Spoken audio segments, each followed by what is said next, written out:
Jesus is coming near the time when he is going to give his life upon the cross of Calvary.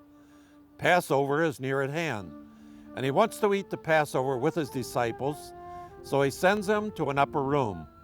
We are standing on top of that upper room, or one like that, where Jesus brought his disciples. We're going to read from John chapter 13, beginning at verse 1. Now before the feast of the Passover, when Jesus knew that his hour had come, and that he should depart from this world to his Father, having loved his own who were in the world, he loved them to the end. And supper being ended, the devil having already put into the heart of Judas Iscariot, Simon's son, to betray him, Jesus, knowing that the Father had given all things into his hands, and that he had come from God and was going to God, rose from supper and laid aside his garments, took a towel and girded himself.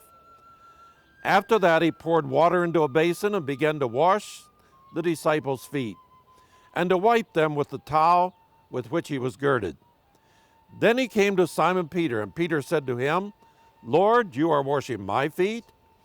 Jesus answered and said to him, What I am doing you do not understand now, but you will know after this. Peter said unto him, You shall never wash my feet.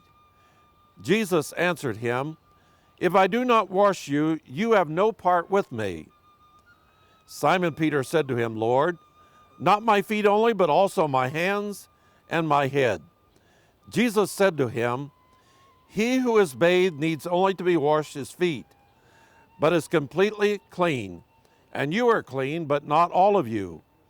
For he knew who would betray him, therefore he said, You are not all clean. And now here is Ari Bar David to discuss this further about Jesus in the upper room. We are now standing on the roof of the upper room. What is the meaning of upper room? In order to have upper room, you have to have a lower room. But upper room was a special place that Jesus decided to celebrate the last evening and the last supper with his disciples.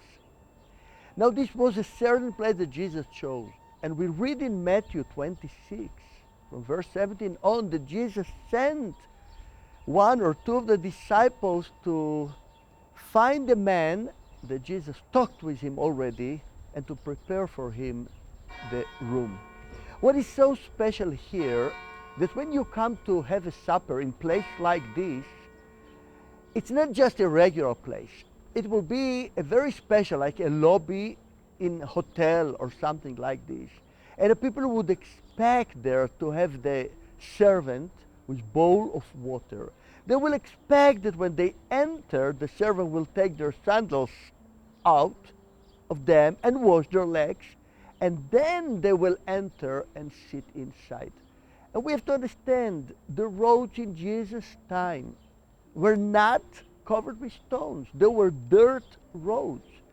And because this special celebration, people are lying on their left hand on cushions, they are taking much more care to be legs washed. And let us see what is the meaning to be in a place like this. I'm going to draw to you now in order to explain you better how it looks. Let us say that this is the room. So let us try to see what is the system of sitting or laying down when you enter to a place called the upper room. We call the system triclinium. The people are reclining. So let us say this is the entrance. So once you enter inside, you expect that somebody will be with a bowl of water waiting there in order to wash the legs of the people. He is the servant. And what happened here, there was no one to wash their legs. But let us see what is the way that they went into the triclinium. The first one is going and all are following after him. And look, this is the way that they go. So the first one lays here, number one. Again, he lays on his left hand on the floor. Why he lays on the floor, like lying down? Because this is Passover. In Passover, this is the feast of getting out from bondage to freedom. So number 2, maybe here, 3 here, 4, 5, 6, 7, 8, 9, 10, 11, 12, 13. Why 13? Because it was Jesus with the 12 disciples. Let us see who could be the different people. Why? Because he was the man with the money. And like today, when you enter to a place, you enter with the Visa card because you pay. So the paying man is the first. So it might be that he, Judah, used to go first. The second one, we can understand it was Jesus, JS, because he was inviting the group to come to his celebration. He wanted to dine with them. He said it. The third one could be John. I write it J-N, because he laid on him later on and talked to him very close, position. We don't know who was the fourth one, but it might be James, GM. So we have the 4J. Judah, Jesus, John, and James. Why James? Because James and John were the 2 most close disciples to Jesus. Jesus went up and took a towel in order to wash their legs. Again, like we said, we are not sure about exactly where everyone was sitting, but we can almost assume that the last one was Peter. And Peter had eye direction with all the 4 of them.